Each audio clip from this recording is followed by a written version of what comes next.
Shirifla filɛbaw aw min tɛ sigi aw tɛ ɲinɛ ni nin don ninnu waatiw sera dɔrɔn o b'a yira k'a fɔ ko Mali sifinnakaw ka waati sera Shirifla TV jabaranin sanfɛ an b'aw bɛɛ fo ka segin ka ayiwa foli kurakura ka a di aw bɛɛ lajɛlen ma k'a daminɛ Kayi fo Tawudeni ka bɔ Tawudeni fo jamana kɔ kan malidenw sigilen bɛ diɲɛ yɔrɔ yɔrɔ an ka foli b'aw bɛɛ lajɛlen k'a fɔ nin ye sifinnakaw ka waati selen Shirifla TV jabaranin sanfɛ. Sisan an bɛna da tu min na bi o de ye dugu jukɔrɔ fɛnw ye ani fɛn bɛ tali kɛ baara min ni a bɛ wele ko topographie ayiwa baaraw yala a nafa jumɛn bɛ se Mali ma ani sifinnakaw bolo kan ka don baara in na cogo di ka a ɲɛ yira u la min b'a to u bɛ se k'u yɛrɛ nafa ni ka jamana fana nafa o kadara kɔnɔna na an ye wele bila a caɲɔn dɔ ma a cakɛlaba dɔ ma ni ale ye expert ye an bɛna kuma d'ale ma ni ale monsieur Abdoulaye Kane ni ale ingénieur en topographie ni ala sɔnna ma an n'ale bɛna masala fo heure kelen bɔɲɔgɔn ko min b'a to a bɛ se ka caman faamu nin baara in kan cogo min na topographie yɛrɛ ye mun ye mun baara de don a ka nafa ye mun ni mun de ye ka ɲɛsin Mali ma a nafa ye mun ni mun de ye ka ɲɛsin sifinnakaw ma ayiwa an bɛna kuma d'a ma a ka dɔɔni fɔ a yɛrɛ ka salamu aleykum monsieur Kane i ka kɛnɛ. Waaleykum salam. Alhamdulillah an wuli nana ka wuli jaabi ka fɔ nin ye Mali sifinnakaw ka waati selen Shirifla TV jabaranin sanfɛ ni a bɛ wuli jeunesse développement ayiwa i nana an ka bi babu jaabi an b'a fɛ ka i ɲininka fɔlɔ yan'an ka taa yɔrɔ jan monsieur Kane yɛrɛ ye jɔn ye i bɛ se ka dɔɔni fɔ yɛrɛ kan min b'a to Shirifla TV filɛbaw bɛ se ka dɔɔni dɔ yɛrɛ kan cogo min na. Ok, merci monsieur Sidibé. Ne ye kalan kɛ Mali la yan nɔ ka école d'ingénieur kɛ. Je m'appelle Abdoulaye Kane. D'accord. Voilà, donc je suis ingénieur topographe. Voilà, donc ça c'est à peu près après le bac 5 ans. C'était 5 ans. Je ne sais pas si c'est encore une fois où il y a la maladie. C'est ça. Voilà, donc ne kɔni ka baara ye topographie. Topographie ye sumani de ye quoi. Sumani après ka dessin kɛ. Bon, c'est un peu difficile qu'à ɲɛfɔ bamanankan na clairement. Mais en grande ligne, c'est un peu ça quoi. Voilà. D'accord. Donc il y a donné faut y aller k'a fɔ il y a topographe c'est ça. Oui, non seulement vous êtes ingénieur dans ce domaine-là, mais on m'a fait ka dɔn o tɛmɛnen kɔfɛ i ka baaraba yɛrɛ ye jumɛn ye? Bon, topographie de nga baaraba yɛrɛ mais n ye baara caman kɛ min kɔnɔ Mali kɔnɔ ani Mali kɔ kan. D'accord. Voilà. D'accord. Je rappelle que monsieur Kane a 26 ans donc d'expérience dans le domaine de la topographie et de la cartographie dans le secteur minier au Mali et à l'international. Donc a bɔra ka dɔɔni fɔ o la k'a fɔ Mali kɔnɔ Mali kɔ kan a ye baara kɛ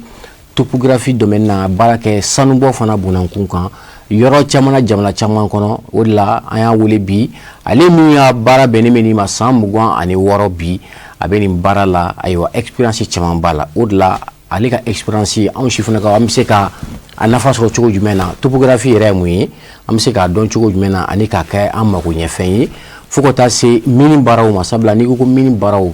a cogoyaw ka ca i n'a fɔ mini artisanalw bɛ yen i n'a fɔ minnu bɛ kɛ tɛgɛ la ani fo ka taa se damadala baaraw o bɛɛ ye sanu baaraw ye an bɛna an da t'o bɛɛ la kɔlɔlɔ minnu bɛ sɔrɔ a baaraw fana kɔnɔna na ni ala sɔnna ma donc an bɔra k'i ɲininka san présentation na ni i ye dɔɔni f'o la nka dans le domaine de la cartographie a yɛrɛ a nafa ye mun de ye k'a ɲɛsin jamana yɛrɛ ma? Bon, jamana fɛn bɛɛ sigilen don ni ko n b'a fɔ yɛrɛ ka kuma fɔ k'a diya yɛrɛ cartographie de kan. Bon, cartographie fana don topographie baara de bɛ bayɛlɛma ka carte labɔ. Bon, n'i y'a mɛn ko Mali yɔrɔ dancɛ de bɛ yen nɔ voisins b'an na. Voilà. Donc maintenant o dancɛ in tɛ se ka dɔn cogoya wɛrɛ la ni topographie ni cartographie tɛ. Bon, donc o dun ye fɛn mun ye o ye dugukolo de ye o ye fasoko kuma de ye. Bon, donc ni ko i bɛ baara fɛn fɛn kɛ i n'a fɔ agriculture i n'a fɔ mine diɲɛ baara o baara n'a bɛ boli dugukolo kan ka taa se sojɔ ni fɛnw ma. Voilà, donc o bɛɛ baselen don nin fɛn fila in de kan n'o ye cartographie ni topographie ye. Donc a bɛ se k'a fɔ n'i ko k'i ka jamana jɔ i ka jamana la taaɲɛ sira o sira kan a ka gɛlɛn i ka sira ɲɛnama sɔrɔ n'i ma taa ni ninnu ye. Bon, fɛn mun fana don a bɛ fɛn bɛɛ préparé latigɛ parce que baara fɛn fɛn bɛ kɛ ale de on appelle ça an b'a fɔ élément tangible mɔgɔ bolo bɛ se ka maga fɛn mun na donc n'i ye programme ta sisan k'a fɔ i bɛ agriculture kɛ i bɛ sanubɔ kɛ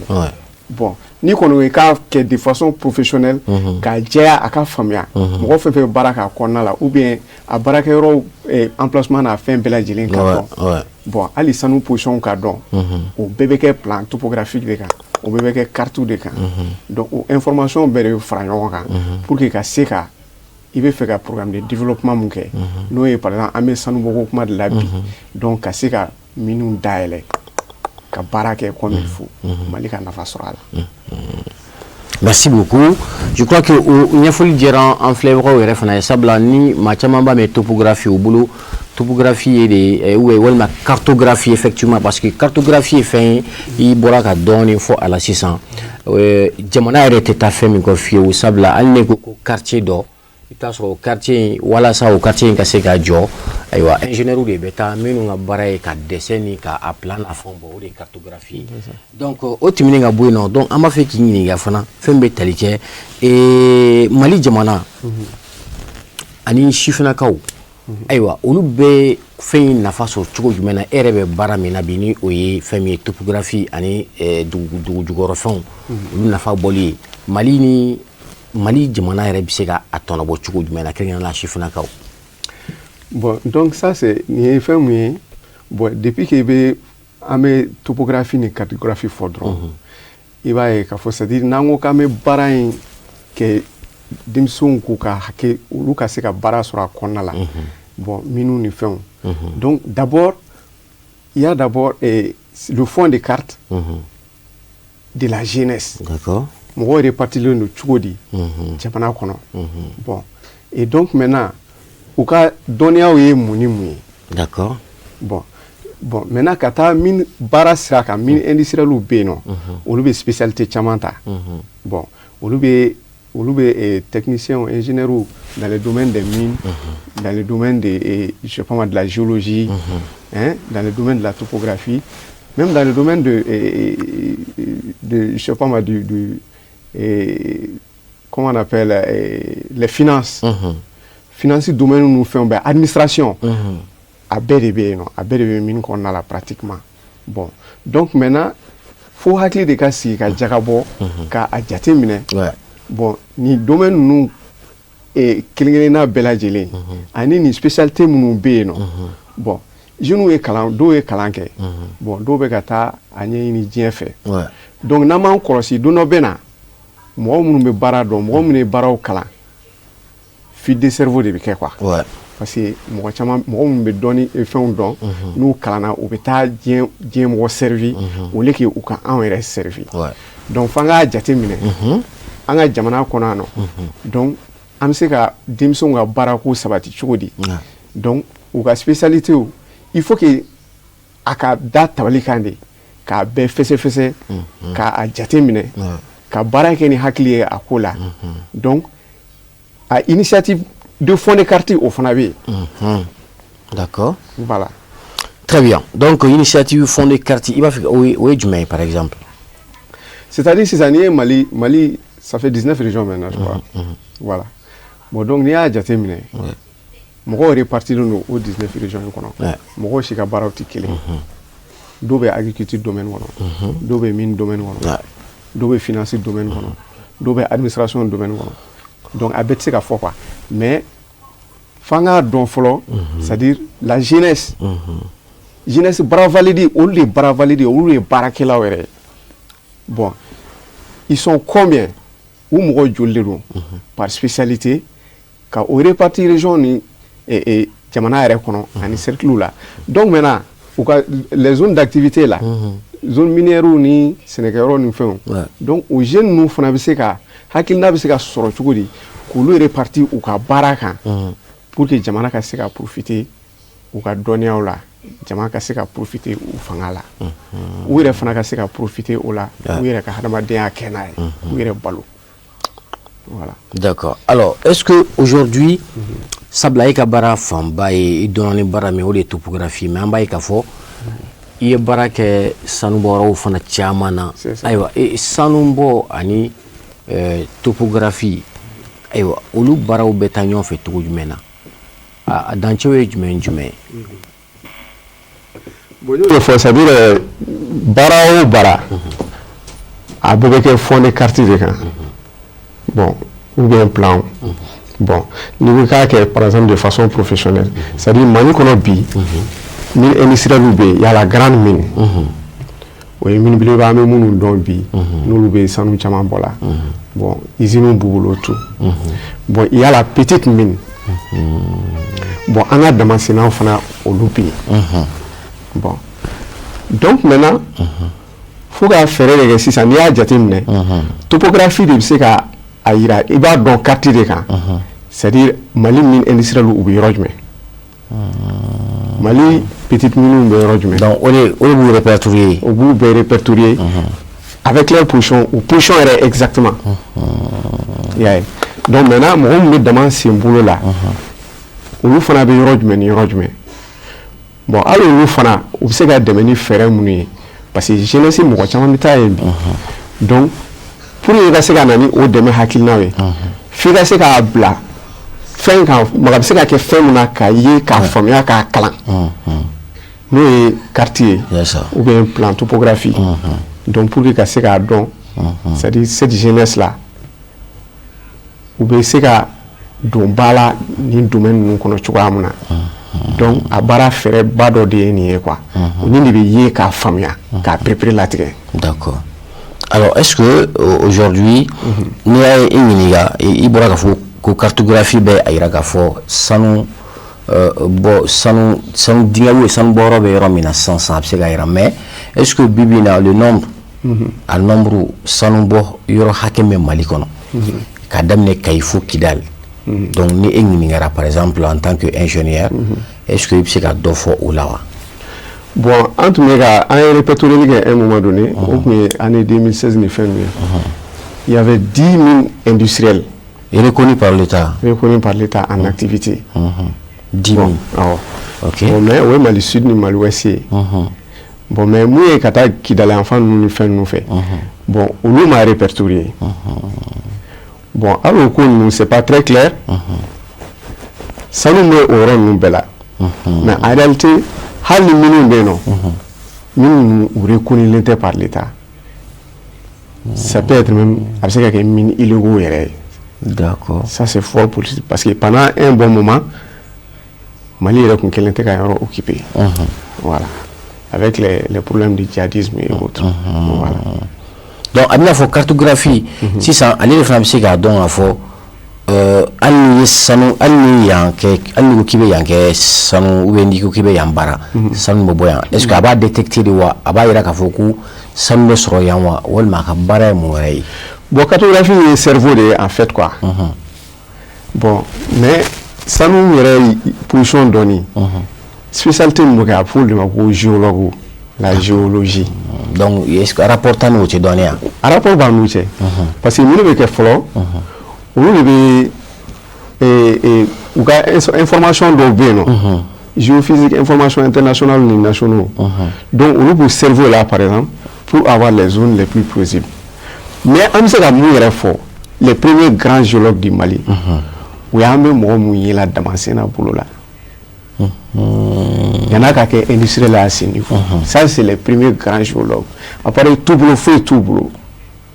u n'u ka dɔnniya u ye sanu ɲini k'a ye u b'a dɔn kun fɛ bon u b'a dɔn kabakuru de la bon donc maintenant minnu bɛ kɛ fɔlɔ recherche de bɛ kɛ fɔlɔ généralement ni géologue yɔrɔ dɔ jateminɛ k'a fɔ ko bon sanu bɛ se ka sɔrɔ nin yɔrɔ la a indices bɛ yen parce que kabakuru cogoyaw b'a kɛ fɛn caman b'a kɛ bon donc olu de bɛna sondage daminɛ sisan donc n'u ye sondage kɛ u bɛ dingɛw sen ka taa dugu jukɔrɔ u bɛ se ka se kuma dɔ la jusqu'à 200 mètres sinon au-delà donc ka sɔrɔ ka échantillon ta o la ka o bila ka taa laboratoire la laboratoire bɛ o ko ni produit ye donc ka se k'a dɔn ni sanu bɛ dingɛ minnu kɔnɔ mais olu mana dingɛ fɛn fɛn sen sisan o bɛ kɛ carte dɔ de kan o carte ye an ni olu bɛ baara kɛ o de kan parce que minnu ye dingɛ mun sen dingɛ dimension tɛ tɛmɛ a diamètre tɛ tɛmɛ à peu près dans les 15 centimètres. Donc a ka gɛlɛn k'a fɔ olu ka yɔrɔ répertorier k'a t'a kalama. Bon n'olu kɔni y'a répertorier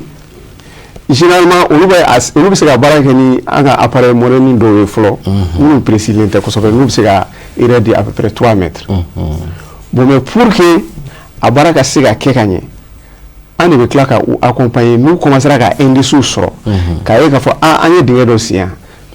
a tiɲɛ yɛrɛ la sanu bɛ yen bon ni yiri ni tu wulila yan nɔ après olu bɛ taa ɲini u t'a ye o bon mais an de bɛ na ni appareil professionnel ye sisan donc kana dingɛ ninnu position mesurer kelen donc k'a plan bɔ k'a d'u ma bon n'u mago yɛrɛ dingɛ o dingɛ la n'u y'a ɲini n'u m'a ye n'u ye topographe wele n'a nana an b'an ka appareil sigi an bɛ taa dingɛ yir'u la bina à peu près 10-15 cm près an ka appareil bɛ se k'a ɲini jusqu'à 3 cm mun ka dɔgɔ n'o ye donc a tɛ tunu anw na quoi parce que o b'a sɔrɔ an y'a plan de kɛ donc c'est comme i ye fɛn kɛ ka a mémoire garder d'accord donc baara in mémoire yɛrɛ de topographie ye bon donc mine industrielle yanni u ka se mine industrielle ma k'an ɲɛ la bi mine dayɛlɛ la o b'a sɔrɔ miliyari caman de taara nin baara ninnu na fɔlɔ d'accord donc est-ce que i bɛ se ka mine baara yɔrɔ dayɛlɛ k'a sɔrɔ i ma topographe baara kɛ yan bon minnu b'o kɛ ça c'est au risque et péril parce que n'i ye mine baara kɛ bon ni topographie ma kɛ bon donc ça veut dire que peut-être même i b'a sɔrɔ géologie ɲɛnama fana ma kɛ mais juste ne bɛ topographie ye sira baara dɔrɔn de non sira baara dɔrɔn tɛ et kuma dɔ la a b'a ye lotissement na par exemple n'o kɛra a b'a fɔ k'an ka baara ye ka parcelle dɔrɔn bɔ ou bien ka foro suma des trucs comme ça mais diɲɛ fɛn fɛn ye mesure ye comme ça des éléments de mesure n'i ko i k'a kɛ k'a ɲɛ a baarakɛ minɛnw minnu yɛrɛ y'a kɛla ɲɛnama ye bon an minnu y'a kalan kɛ o matériel bɛ anw de bolo bon hali n'i taara matériel san n'i t'a kɛ cogo ɲuman dɔn i tɛna se k'a baara kɛ ka ɲɛ donc topographie sira kan an bɛ yen n'i y'a ye sira dilan na i b'a fɔ k'an b'o dɔrɔn de dɔn n'i y'a ye mine kɔnɔ i b'a fɔ k'an bɛ se mine baara dɔrɔn de la n'i y'a ye périmètre irrigué la par exemple i n'a fɔ zone office ninnu i b'a fɔ k'an b'o dɔrɔn de dɔn d'accord donc an ka baara bolo fara de ka ca a ka ca voilà d'accord donc a bɛna fɔ aw bɛ baara min kalan baara bɛɛ dɔɔnin b'a kɔnɔ voilà baara bɛɛ dɔɔnin b'a kɔnɔ bon an ka baara tuma dɔ la a bɛ se hali sécurité ma parce que n'i y'a jateminɛ bi par exemple les 3 points de Bamako bon i bɛ se ka i jɔ k'a lajɛ bi hali ni pɛrɛnda dɔ bɛ yɔrɔ dɔ la ala k'an kisi mɔgɔ si tɛ se k'a dɔn mais n'a ye baara k'a kan yɛrɛ an bɛ se k'a f'i ye hali n'a jiginna dɔɔnin de quelques millimètres n'a y'a baara kɛ a ɲɛ 40 ma pour des raisons de sécurité an bɛ se k'a f'i ye k'a fɔ nin ouvrage in problème bɛ ka k'a la o ye a bannen kɔ ye sinon a tɛ se ka jɔ topographie yɛrɛ kɔ parce que a fɛn bɛɛ placement o bɛɛ plan de bɛ bɔ fɔlɔ c'est comme i bɛ so jɔ i bɛ so plan kɛ fɔlɔ donc point ni fɛn ninnu ani sira dilan a bɛɛ plan de bɛ kɛ fɔlɔ donc o plan bɛ kɛ fɔn mun kan fɔlɔ o ye topographie ka plan de ye donc après n'a baara bɛ kɛ terrain kan tuguni topographie de bɛ tila k'a accompagner pour que k'a kɛ fo k'a ɲɛ. Voilà. Là, c'est très important aujourd'hui parce que baara o baara i b'a ye k'a fɔ mɔgɔ dɔ kɛra fɛn la et puis généralement n y'a fɔ cogo min na parce que baara in na je crois que mun de kan ka kɛ pour que ka sifinnakaw bolo don ka baara in ɲɛ yira olu la min b'a to ayiwa parce que i b'a ye an ka baara ninnu caman i n'a fɔ sira baara ninnu caman u taa jamana wɛrɛ mɔgɔw ta ka na an yɛrɛ fɛ yan nɔ ka na baaraw kɛ nka est ce que bi bi in na topographie domaine na aw bɛ baara min na bi est ce que Mali sifinnakaw est-ce qu'ils sont représentatifs? Bon, effectivement, c'est très important. Il bɔra ka nin mun fɔ sisan. Bon, jeunesse ils sont représentatifs. Mais en réalité, ça veut dire ka mɔgɔ wɛrɛw ta jamana kɔ kan ka na. Bon, an ka faamuyalibaliya dɔw bɛ na n'a ye quoi. Yeah, parce que n'i bɛ ko kɛ, i ka inverse imaginer quoi. C'est ça. Ni i taara jamana wɛrɛ kan sisan. I bɛ taa nin baara suguya ye ko mɔgɔ minnu y'a kalan kɛ ou bien mɔgɔ minnu ye a expérience sɔrɔ terrain kan ka baara kɛ. Bon, jamana wɛrɛ kan mɔgɔ ni i bɔra yan k'i bɛ taa o baara kɛ i tɛ bila o baara la dɛ o tɛ d'i ma dɛ. Bon, an bɛ tila k'an ta ta k'a di kɛnɛma mɔgɔw ma. Bon, donc o ye fili dɔ ye fili minnu kan ka changer parce que n'o ma changer an yɛrɛ ka jeunes de bɛ tila. Mais est-ce que le fait ɲɛdɔnbaliya de don wa munna o bɛ kɛ? Parce que a ka ɲi ka ca kosɛbɛ Mali jamana kɔnɔ an généralement i bɛ bololabaara domaine dɔw ta i b'a ye k'a fɔ a dun baarakɛla ɲuman bɛ Mali la mais n t'a dɔn par complaisance ou bien par je ne sais pas mun de don u bɛ taa ka taa di jamana wɛrɛ mɔgɔw ma est-ce que u bolo peut-être a dili olu ma ka da kan k'a fɔ ko jamana wɛrɛ mɔgɔw don o tɔgɔ dɔrɔn b'u kan parce que k'u bɛ baara ɲuman kɛ o de don wa ou bien je ne sais pas ou bien Mali jeunesse mɔgɔw de tɛ ka se ka baara yɛrɛ k'a t'u wɛrɛ la ma dɔn. Bon, il y a la jeunesse, moi j'apprécie beaucoup la jeunesse. Jeunesse flânée, ils sont très très assidus, ils sont expérimentés. Donc ma dollar quelques maladresses quoi. Ouais. C'est comme il y a bara dollar ibara. Il y a risque ta kasa fait pour que tu bara kileni. Bon. Na fera eko bara ke ife. Ni ibala bara la. Pour que étranger doit kanata ini ngini ta ibara. Ouais. Donc fait ka o bara nke ini dongola ka ke ka nye. Atigi miri bala chuamna. Bon, surtout que généralement il va sur le bara nous échelon de dos. Ouais. Bon. Donc à niveau ingénieur doit technicien. Bon. Donc chef d'équipe chef d'équipe donc au chaîne modèle de dos. Donc nous duguma moya à la 600. Bon, lui commencera à y baga barama ou bien qui ga bara négligé. Bon, ou parce que il mo mega ke il n'a bébé nyondo ou bien je sais pas moi. Donner un bala. Il va la ni wéré parce que aube kilé c'est la même famille. Des fois social banga bara do gele en boulot quoi. Ya mais je ne ka kekanye. A volonté boula. Wa je ne kalan chama fana ke. Bon, mais nous des fois en décembre nous ka jeunesse répertorié. Voilà ka nie do jo oula. Donc ka uka bara nous ga hadamadia ka ota bala. Donc ka nyini ka udema ani aklié. Ou bien ni moyen pour marola. D'accord. Donc pour que ça bara que nuit au lieu de se rabattre ailleurs. Est-ce que à Kalanso Djongone rebe akamawa Mali kono école d'ingénieur Malla no sur la topographie mo wore bo nyero Afrique ro chama kana kalange Malla. Bon maintenant université privée do fana créera au niveau topographique. Bon même il y a niveau technicien au do fana be topographique au fana be. Le fait que Bibinane est-ce que Eboulo jeune Kelembeka inyesi ni barainima baradegima ni barain kalima watu femme metalika ko domaine est-ce que jeune balaka keina fo domaine to beto komna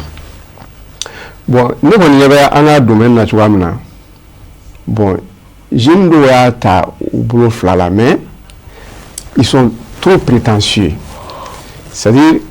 do beno mani ni ka kalanka a don ou donala tinron bon ou donala au départ mais après oui facilité de la surtout nous du glossement ta femme ça quand même c'est un grand problème quoi très difficile à contrôler aujourd'hui. Bon donc maintenant on a essayé à forcer qu'à ces degrés là à créer problème et vie kuri ani du glofete do yona dollar ani du glofete do yona ke parce que na fora do gasma bo do ga firi abi fo do la mun ba firi o ba fo ka ba suma ni dege ou bien mun ba suma o fana ba fo ka ba firi bon donc sera mun be ako be konna la tuma dola ou be pan au fin be konna sera me comment voilà donc avec un problème donc sera grand fana na au clé lo mais toujours est-il que pour que hakli ka se ga lami pour que ka mo mun ba bara donc olu blala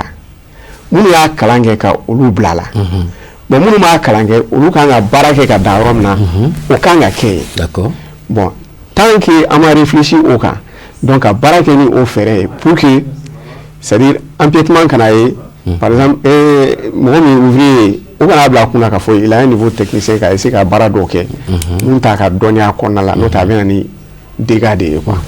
voilà alors si na o be famusan Eboulo bibina femme talike miniko bunankun kan yala bibina Mali jamana kono code kura do tara ka fo ko ka secteur réglementé yala Mali bi se ka atono botogo mina Mali do ngena fana se ka atono botogo mina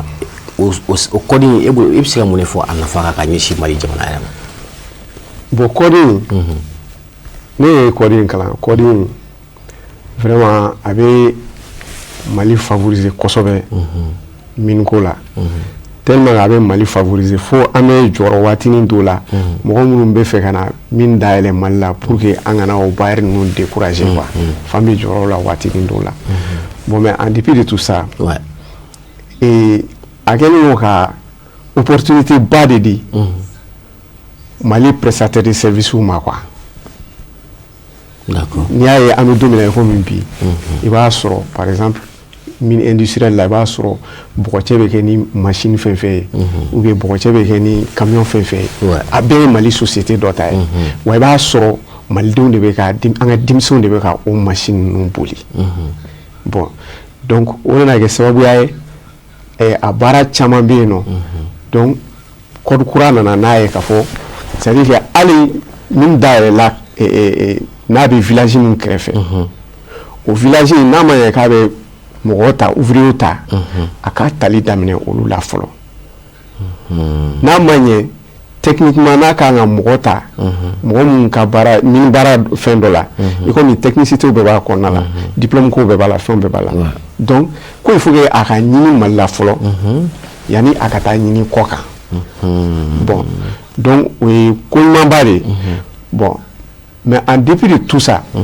pour que o baara ka se ka sɛbɛntiya bon code il faut k'an ka kɔlɔsi bon code bɛ kɔlɔsi cogo di fɛn minnu fɔra a kɔnɔ ani mun bɛ ka kɛ an ka minɛnw kɔnɔ est-ce que c'est la même chose bon donc n'u tɛ k'a kɛ bon fili min bɛ yen il faut que a ka kɔn ka redresser bon an b'a ye généralement an bɛ ko to yen bon an ka folo bɛ bonya fo n'a y'an kan na minɛ kuma an bɛ sɔrɔ ka wuli a nɔfɛ o bɛ kɛ problème ye waati dɔw la bon o bɛ kɛ problème ba ye an ni minnu ni ɲɔgɔn cɛ an ka état ni a ka minnu industriels ni ɲɔgɔn cɛ bon donc maintenant il faut que état ka courage sɔrɔ donc maintenant soit par trimestre ou par semestre donc u ka minnu auditer u ka taa minnu lajɛ bon wariko ta fan a bɛɛ tɛ se ka ko ye quoi bon mais est-ce que u bɛ ka maliyɛnw de employer wa ou bien est-ce que u bɛ ka jamana wɛrɛ jeunes de employer wa o bɛ yen bon maintenant sous-traitance minnu bɛ yen nɔ est-ce que u bɛ ka prestation dɔw di est-ce que u bɛ k'a di maliyɛnw de ma ou bien u bɛ k'a di kɔkanmɔgɔw de ma bon n'a ye sara bɔ ka bin n'a ma taa lajɛ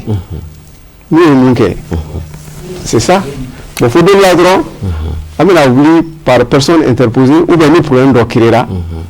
an bɛ sɔrɔ ka wuli k'an b'a bɛɛ ɲɛnabɔ o don kelen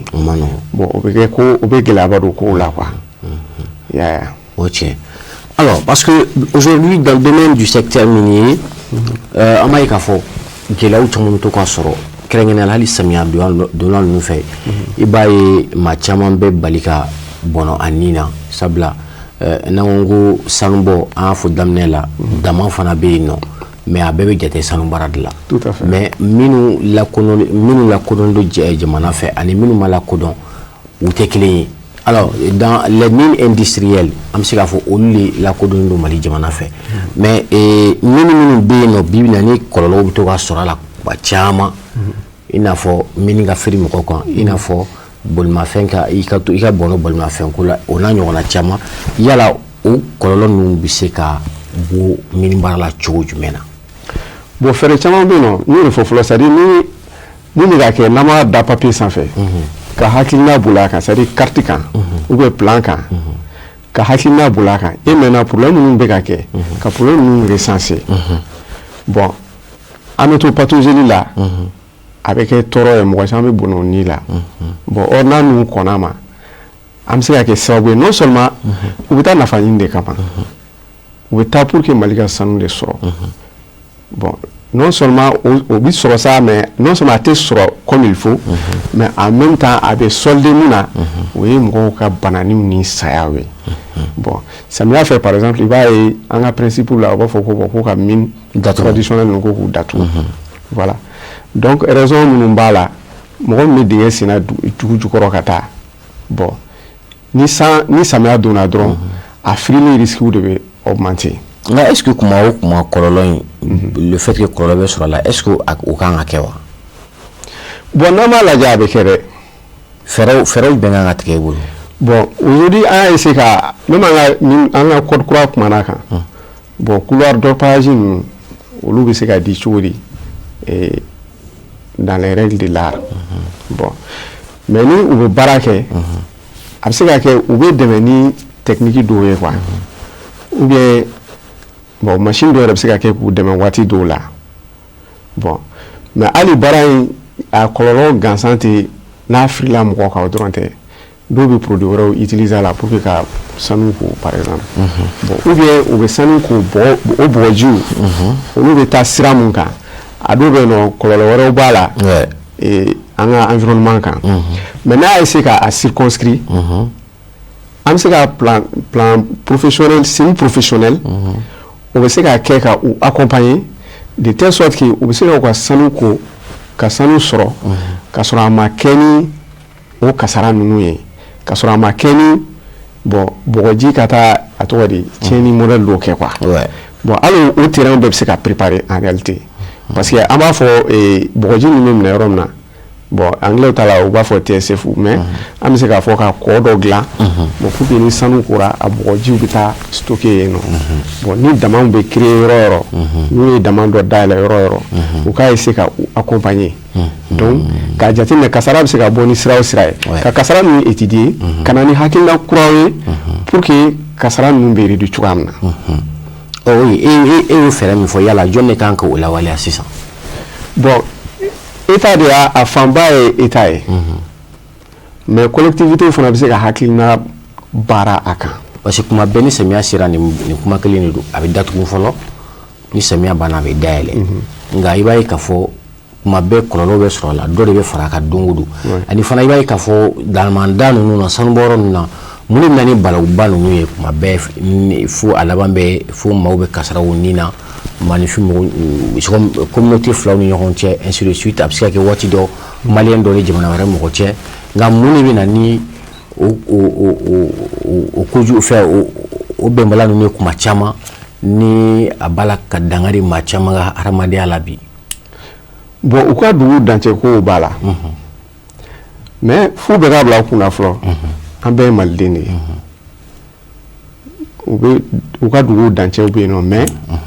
a kɛra cogo cogo Mali de don quoi. nka jamana wɛrɛ maa minnu fana bɛ na kuma bɛɛ i b'a ye kɔlɔlɔ bɛ sɔrɔ ni olu fana cɛ mais mun de b'o kɛ est ce que jamana ɲɛmɔgɔw ka le fait que il y a l'inaction de l'État dans la gestion de ce secteur, mais qu'est-ce qui fait ça? Bon, les frontières ne sont pas étanches. Mali frontière flânée. Ça veut dire ni fait nous là ou à distance qui tue par exemple, il y a un problème quoi. Mais la gestion d'une frontière, c'est une frontière de beaucoup de kilomètres. Donc c'est pas informatisé, c'est ça? Bon, c'est informatisé, mais dire que par exemple chaque ligne de frontière pour que mon cas soit autorité ou la série a fin de traquer, c'est très compliqué. Bon, où du coup fana ni wonche fana, où fana do be o makala, ta fin don quoi. Bon, niveau du flama ko bon ni du imbe ni jamana ife, ni me Mali fait. Mais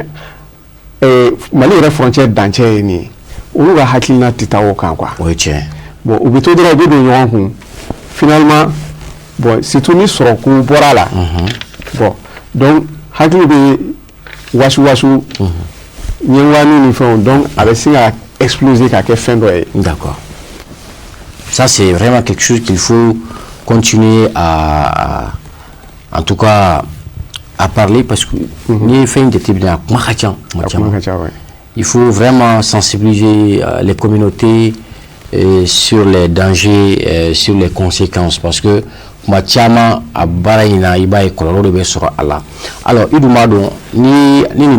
est-ce que je crois que normalement, est-ce que il y a là le fait que au Bahreïn, voilà ça qu'on la walia coquet, et au camp quelque chose humain, bon, auditi fait, c'est-à-dire bara nous ka kɛ cogo min na ani Mali sariya ye mun fɔ bon donc ka taa ɲɛ da kan donc depuis mine industrielle fɔlɔ mine industrielle dɔw bɛ yen par exemple olu datugura o datugulen kɔfɛ mais i b'a sɔrɔ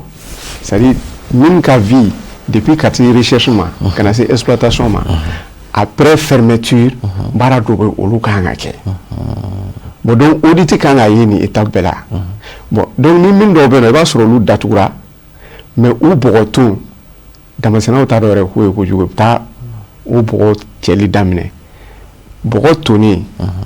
n'i ye wo sen o la ka don o kɔrɔ au firili kɔni ça c'est la moindre des choses. C'est clair. Bon donc maintenant il faut que État ka regard de bila c'est-à-dire auditi ka a jate minɛ Mali minnu bɛ ka fonctionner cogoya jumɛn na Mali sariya ye mun fɔ Mali bɛ se ka avantage sɔrɔ a la cogo jumɛn na jamanadenw bɛ se ka lakana a la cogo di Mali bɛ se ka nafa sɔrɔ min na cogo di parce que ce qu'il faut pas oublier sanu filɛ nin l'or c'est l'argent c'est l'or n'i y'a jateminɛ dans les banques internationales l'argent pratiquement ale de première devise ye quoi donc c'est clair Mali bɛ sanu bɔ donc an yɛrɛ man ka jate en réalité fantan fɛ quoi mais bina on est comme ça on est jɔyɔrɔ joli la bon en Afrique on est troisième après Sud-Afrique et Ghana. Bon, au pronostic de là, jusqu'à preuve de contraire. Je ne sais pas encore ni mon rien dans mais on me pronostic on est troisième. Mais donc ça veut dire que Sanumbo est allé bien en face. Sinon Sanumbo a farafina be on est joro sabanae. Je crois que Alibi Barabo kaka.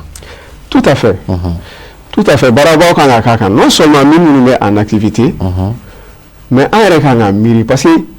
il y a depuis 78 canasé 92 mois au point kalana min bon mais au point gouvernement compte là malon be sanu bola depuis la mer des temps bon mais kana min émissaire ni fauna donc depuis wati au ko be sena bon 95 canasé 95 mois kana min émissaire lu chara malla bon donc ingénieur a donné une péconobi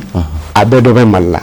mais mun Mali tɛ ka se k'a ka mini profiter kosɛbɛ pourquoi surtout sifinnakaw minnu bɛ yen nɔ yala expérience de tout la u ma kalan kɛ u joli de tɛ kalan in kɔnɔ wa mun de la an tɛ k'an ka sanu yɛrɛ nafa bɔ bi c'est à dire mɔgɔ minnu bɛ baara la mine kɔnɔ olu ka nafa dɔ bɛ se jamana ma o c'est comme pourcentage min bɛ fɔ sisan ni ko nafa hali bi an tɛ ka nafa sɔrɔ i n'a fɔ a kan ka sɔrɔ cogo min na parce que n'i y'a jɔyɔrɔ sabanan farafina bɛɛ lajɛlen est-ce que bibi na sanu a bɔcogo ani ka taa feere est-ce que o de bɛ k'a to hali bi n'an tɛ ka se ka tɔnɔ sɔrɔ i n'a fɔ a kan ka kɛ cogo min na wa walima dɔnbaga ko de b'an na wa Mali sifinnaka minnu bɛ yen bi ni peut-être ni baara b'a la ka kɛ parce que i b'a ye minnu caman fana a tigiw fana ye jamana wɛrɛ maaw de ye ayiwa munna hali bi o ɲɛmɔgɔ in tɛ se ka kalifa anw yɛrɛ la kɛrɛnkɛrɛnnenya la an ka sifinnaka min bɛ yen bi k'a fɔ n'u y'a kalan yɛrɛ kɛ n'u jolen don a kɔnɔ bi bon mɔgɔw bɛ poste ɲɛnamaw la minnu kɔnɔ bi dɛ mɔgɔw bɛ baara ɲɛnamabaw la minnu kɔnɔ bi min don directeur yɛrɛ ye maliyɛn o kɛra nin san laban in na transition nalen yɛlɛmabolo caman kɛra nin waati ninnu na hali n'i y'a ye code kura in na a code kura in b'a jira k'a fɔ maliyɛnw ka se ka sanu in tɔnɔbɔ cogo min na tout à fait voilà nka tɔnɔbɔli yala a bɛ sira jumɛn kan bon tɔnɔbɔli ça a beaucoup avancé mais au bɛɛ la toujours est-il que minnu bɛ baara la en comptant les pourcentages minnu kan c'est sûr olu ka risque ninnu quoi bon mais en réalité Mali yɛrɛ bɛ se ka dɔɔni changer donc c'est à dire ka mɔgɔ minnu ye baara kɛ min baara kɛ Mali la ou bien ka min kalan kɛ maliyɛnw donc n'i ye olu cartographier bi c'est à dire k'a da papier kan bi mɔgɔ joli ye min kalan kɛ spécialité joli bɛ min kɔnɔ ko juma bɛ yen nɔ k'a tɛ Mali la bon ne bolo a ka dɔgɔ kosɛbɛ parce que même les ingénieurs d'usine et autres olu bɛɛ bɛ yen quoi d'accord bon donc minnu ko dun ye fɛn min ye c'est comme an ma ko in faamuya dɔɔni halisa parce que sanu ka circuit donc c'est comme an bɛ matière première de exporter la tan nɔ quoi voilà donc Dieu merci raffinerie kura dɔ au première pierre dara par le président de la transition c'est ça voilà bon donc il faut que non seulement on essaie vraiment à transformation première dɔ ka kɛ yan mais en même temps an ka hakili sɔrɔ k'a fɔ c'est-à-dire il faut que non seulement les banques l'État ou ceux qui ont les grands moyens u ka se ka hakilinaw fara ɲɔgɔn kan k'a fɔ maliyɛnw yɛrɛ ka mine dɔw dayɛlɛ yan quoi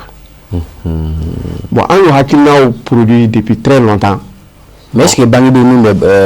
fait ça nous tola, ça nous bora tola Malikono? Bon, non, je ne pense pas. Est-ce que nous faisons un développement?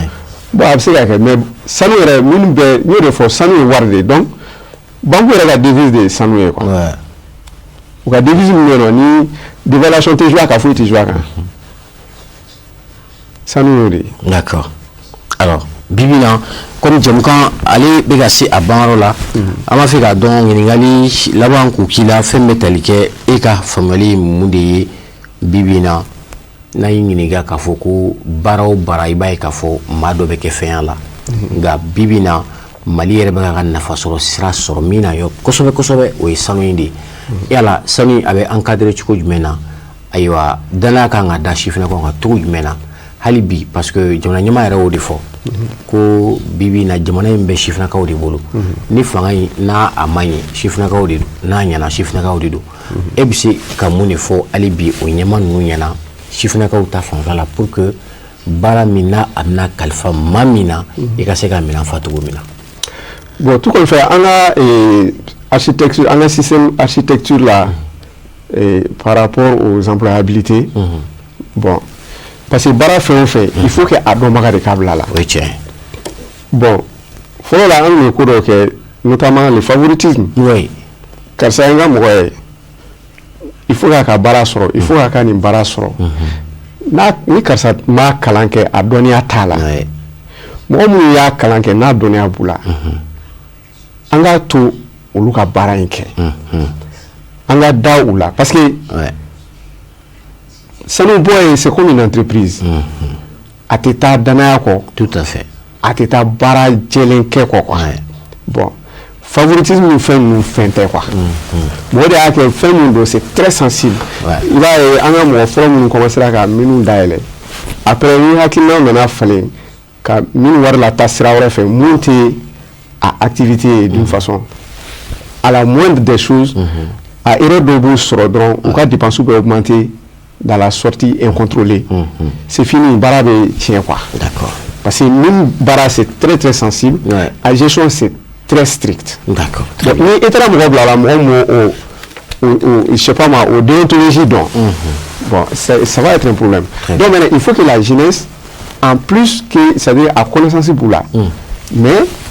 c'est-à-dire qu'à côté déontologie quand on y est conforme quoi. C'est important. Voilà, c'est important. Alors, Olivier Dansigi, Djamoukaina, Aywa, Ambi Foki Barakada Kafo, Eli Kouyanga Maourile Mbini, oui, monsieur Abdoulaye Kane, vous êtes ingénieur donc en topographie, merci beaucoup. Topographie, Miayanda do la Kadon Vola, il faut que Klaganda do, Sanumbo Kastabla, Barabe Sanumbo Fanakan, il Jamna Chamanke Ola. Donc il y a hakilina fana fo min ba to chifna ko bisika tomata chama sur la tugumina ami fo ki barakada yala ni i ba fika kuma laban tu wala ka folini walma no folike ka nyeshi Chérifla TV nyama suma olma Chérifla TV flabo were fana ma ah foli kon me tiens là foli bien parce que Chérifla c'est une antenne internationale aujourd'hui. C'est ça. Bon, ame hakilina munu di bon Chérifla ba jense avec sababu jamana bicho avec sababu jamana bi lafia donc foli ba buye ka dawo kan bon